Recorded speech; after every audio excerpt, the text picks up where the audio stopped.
অজু করে সিজদায় লুটিয়ে পড়ে চোখের পানি ছেড়ে আল্লাহরে পাপের স্বীকৃতি দেন। আল্লাহ, এমন কোন জুলুম নাই, গুনাহ নাই আমি করি নাই, সগীরা কবিরা, জেনে না জেনে, ইচ্ছায় অনিচ্ছায়, শিরকি বেদাতি সব গুনাহ করেছি।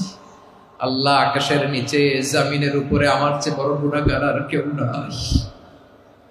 চোখের পানি ছেড়ে আল্লাহরে বলেন, আল্লাহ, আমি ছাড়া তোমার গোলামের অভাব নাই, তুমি ছাড়া আমার দ্বিতীয় কোনো রব নাই, তুমি ছাড়া তো কেউ আমার গুনাহ ক্ষমা করার নাই, তুমি আমার রব, তুমি আমার সব। বলতে পারবেন?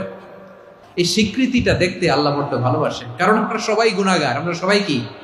বিশ্বনবী বলেন, কুল্লুকুম খাত্তাউন, বানি আদম, তোমরা সবাই পাপী।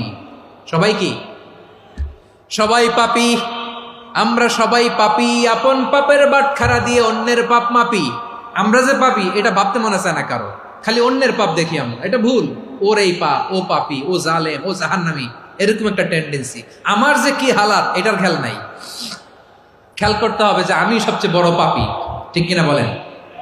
পাপ করি নাই এমন কেউ আছি? হ্যাঁ, আছি। কেউ না জানলেও জানে কে আমার পাপের ঘটনা?